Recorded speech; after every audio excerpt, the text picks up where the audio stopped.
Hi guys, কেমন আছো? আশা করি ভালো আছো। আর আমিও অনেক ভালো আছি। তা চলো আজকে সারাদিন কী করি তোমাদের সাথে শেয়ার করি। তো আজকে আমি সবার প্রথমে উঠে আমার সবার আগে কাজ হচ্ছে ঘর ঝাড় দিয়ে মুছে নেওয়া। আমি সকালবেলায় করে নিই, তার কারণ হচ্ছে আমি সকালবেলায় স্নানটা করে নিই। আর স্নান করার পরে আমার একদমই ভালো লাগে না। আমি সকাল সকাল স্নান করে নেই বলে করে নিয়েছি। আর এদিকে দেখো গরম জল বসিয়ে দিয়েছি। ব্রাশ করতে করতে আমার এদিকে গরম জল একদম পুরো রেডি।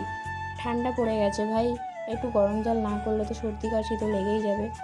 তো ওই জন্য আমি স্নান করার সময় জলটাকে গরম করেই স্নান করি। আমার স্নান করে রেডি হয়ে বেরিয়ে এসে এই যে একটু ক্রিম টিম মাখছি। বাস ঠান্ডার সময় একটু ক্রিম তেল না মাখলে হাত পায়ের অবস্থা, মুখের অবস্থা পুরো 12টা বেজে যায়। সত্যি কথা বলতে আমার একদমই শীতকালটা মানে ঠান্ডাটা আমার একদমই ভালো লাগে না। কেমন মানে হাত পা এমন অবস্থা হয়ে যায়, মানুষের সামনে বের করা যায় না, বিচ্ছিরি লাগে। তো তোমাদের কেমন লাগে অবশ্যই কমেন্ট করে জানাবে। আর তারপরে দেখো আমি পুরো রেডি হয়ে গেছি। রেডি হয়ে এবারে আমাকে যেতে হবে ঠাকুর ঘরে পুজো দিতে। এই আমি চলে আসলাম, আমি ঠাকুর ঘরে আবার এখানে এসে একটুখানি মুছে নিচ্ছিলাম। এটা আমি স্নান করার পরেই মুছি, তার কারণ হচ্ছে আমাকে এইগুলো ধরতে হয়। তার জন্য আমি তখন ঘর মোছার সময় মুছি নিই, এইটুখানি জায়গাটা আমি হাত দিয়েই মুছে নিই। তারপরে এই দেখো মুছে আমি ফুল তুলতে গেছিলাম, আর এই মহারানী টিকটিক করে চলে এসেছে। তো আমি যখন বলছি এসেই যখন পড়েছিস তাহলে এটা ধর ফুলের, এটা তাহলে আমি ফুলটা তুলে নিই। মা এমনিতে সকালবেলা ফুল তুলে রাখে, কিন্তু তাও যেন আমার পোষায় না। কারণ ঠান্ডার সময় তোমরা তো অনেকে সবাই জানো যে ঠান্ডার সময় ফুল একটু কম ফোটে। তো অনেকটাই কম ফুটেছিল, তাও মা তুলে রাখে, তারপরেও আমার হয়নি। তাই বোনদের কাছে গিয়ে একটু দেখছিলাম কতটা ফুল আছে কিনা। তাই যতটা আছে সবটাই তুলে নিয়েছি। ওদেরও ঘরে ঠাকুর আছে, পুজো দেবে, কিন্তু বৌদিদের ঘরেও একটা গাছ আছে, সেখান থেকে তুলে নিলে দুজনের হয়ে যায়। ঠাকুরটা কম আছে, আমার ঠাকুরটা একটু বেশি আছে। তো এইখানটা দেখো আমি এটা হাতে করে নিয়ে আসলাম। তো মহারানীর তো পছন্দ হয়নি, পিসি দাও ঝুড়িতে নিয়ে ডিডিং করে যাওয়া শুরু করে দিয়েছে।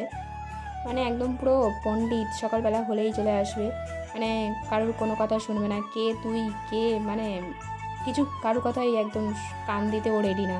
ওর যেটা ভালো লাগবে সেটাই করবে, এটাই তো বয়স, এটাই তো ভালো লাগে।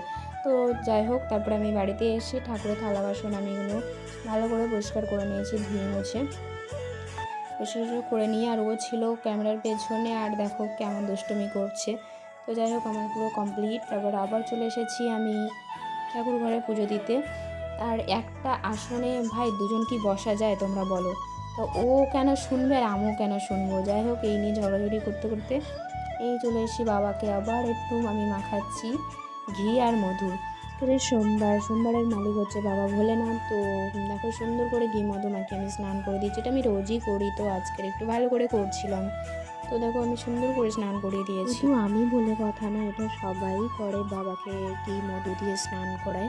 আমি প্রতিদিনই স্নানটা করাই। তো আজকে হচ্ছে সোমবার স্পেশাল ভালো করে স্নান করাচ্ছিলাম আজকে। তো দেখুন স্নান টান করে বাবাকে একটু করে সুন্দর করে আমি সাজিয়ে দিচ্ছিলাম।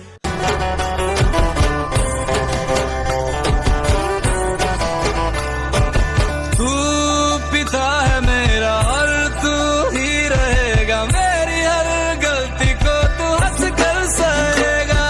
तेरे जॉब से मन का उड़ गया है रे पंछी, सब तेरी बदौलत है आज रघुवंशी। तू सूक्ष्म है और तू ही विशाल है, तू उत्तर है और तू ही सवाल है। আমার পুজো দেওয়া কমপ্লিট হয়ে গেছে। এবার আমি প্রণাম করে এবার আমি বাইরে তুলসী থানে যাবো, একটু ওখানেও ধূপ ধরাতে হবে। দেখো আমি ফুল দিয়ে কৃষ্ণ ঠাকুরের ফুল দিয়ে আবার এটাকে আমি পুরো কাপড় দিয়ে ঘিরে দিয়েছিলাম। আমার মার কাছ থেকেই শেখা। তো মা বলে তোদের গায়ে যেরকম রোদ লাগে ভগবানের গায়েও ওরকম রোদ লাগে, ঠিক আছে, তুই কি দাঁড়াতে পারবি? আমার মার কাছ থেকে এটা শেখা। তো সেখান থেকে আমি ওটা করি। তারপরে করে আমি চা করতে এসেছি, ওনাকেও দুধ দিতে হবে। দেখো আমার চা করা কমপ্লিট। এই যে রোদে বসে বসে আমি চা খাচ্ছি। রোদে বসে চা খেতে বস খুব সুন্দর লাগে, খুব ভালো লাগে। তারপরে দেখো এরা এখানে খেলা করছে, আর একজনের দেখো প্যান খুলে চলে যাচ্ছে, এত খেলা করার নেশা। তো ও এদের সাথেই খেলে, ও দাদাদের সাথেই। কারণ কেন বলো তো, ওর বয়সের এখানে না কেউ নেই। তো যখনই ওর দাদা যেখানে যায় মানে ওকে নিয়ে যায়, ওর দাদার সাথে পিছন পিছন যায়। তো যাই হোক ওদের সাথে একটু দুষ্টুমি করে আমি চলে এসেছি রান্নাঘরে। এই দেখো আজকে রান্না করছি, কিছুই রান্না করছি না, টমেটো পোড়ানো বেগুন পোড়ানো করছিলাম। তো আমার এইটা খুব ভালো লাগে খেতে, টমেটো পোড়ানো। তোমাদেরও কেমন লাগে অবশ্যই কমেন্ট করে জানাবে। দেখো আমি করে নিয়েছি কমপ্লিট। এবার খেয়ে দিয়ে আমি গেছিলাম একটু বৌদিদের বাড়ি। ভাই আমি জানি না কেন আমাকে দেখে কি শুধু মারতে ইচ্ছা করে। তো ওদের বাড়ি গেলে দেখো কত বড় লাঠি নিয়ে আমাকে মারতে এসছে, মানে আর কি বলবো। আর আরেকজন দেখো গাছের মাথায় উঠে পড়েছে, কোথায় উঠেছে দেখো। তারপরে আমরা চলে গেছি মাঠে, তার কারণ হচ্ছে মাঠে ধান তোলা হচ্ছে। আর সত্যি কথা বলতে আমি কোনো দিন মাঠে আসিনি, এই ফার্স্ট টাইম আমি মাঠে এসেছি। তার কারণ হচ্ছে বাবা ভাই কেউ নেই বাড়িতে, একটা জমি মা একাই কেটেছে, একাই তুলে যাবে, সব কিছু করেছে। তো আর একটা জমি বাকি আছে, তো ডেকেছিল, তার জন্য আমি ভাই আর সবাই মিলে গেছিলাম। আর এদিকে দেখো আমি কিন্তু বাঁধতে পারি না, কিন্তু ঠিক আছে, তো আমি কিন্তু চেষ্টা করছিলাম, চেষ্টা করলে সব কিছু হয়, তো ওটাই করছিলাম। তো চারিদিকে বেশিরভাগটা ধানটা ছড়িয়ে যাচ্ছিলো, পারছিলাম না। আর এই যে আমার হচ্ছে ক্যামেরাম্যান, তারপর ওর সাথে একটু করে তারপরে বোঝা বাঁধতে শুরু করে দিয়েছি, সুন্দর করে যতটা পারবো ততটা করে নিয়ে। তারপরে আর বাঁধতে আমি আর পারি না, তারপরে মা একটু বেঁধে দিচ্ছে সুন্দর করে, ওই যে না করলে যা হয়।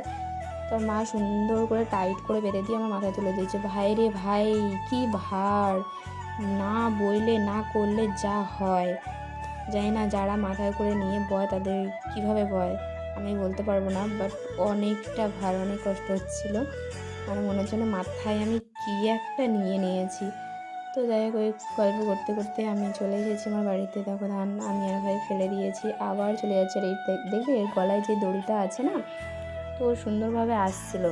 আর ওই যে পিছনে যে ছেলেটা আছে ও মানে পা দিয়ে দবিয়েছিল, গলায় টান পড়ে গেছে, আর ও মনে করেছে যে ভাই করেছে, ঠিক আছে, একে মারতে চলে এসেছে। তো দুজনের মধ্যেই ভুল বোঝাবুঝি হয়েছে। আর এই দেখো, এটা বলো তো কী ফল। আমি কিন্তু বস গ্রামের মেয়ে, কিন্তু গ্রামের মেয়ে হয়েও আমি অনেক কিছুই আমি চিনি না, ঠিক আছে। তো তোমরা কেউ জানলে অবশ্যই কমেন্ট করে বলো। আর এটা এটা করছিল, মানে খুব সুন্দর লাগছিল ওই ফলটার মধ্যে এরকম সাদা সাদা ফুলও না, এটা তুলোর মতন আর কি। তো ওড়াচ্ছিল, তো ভালো লাগছিলো। ক্যামেরাটাতে অতটা শো করছে না, বাট সামনাসামনি অনেকটাই ভালো লাগছিলো। তো এদের সাথে আবার একটু দুষ্টুমি করে গল্প করে আবার চলে গেছি আমরা ধান বইতে। ক্যামেরাম্যান বলে কিনা আমি ধান বইবো, তো ক্যামেরাম্যান অন্য কাউকে ক্যামেরাম্যান বানিয়ে দিয়েছি, আর ও আমার সাথে ধান বইতে শুরু করে দিয়েছে।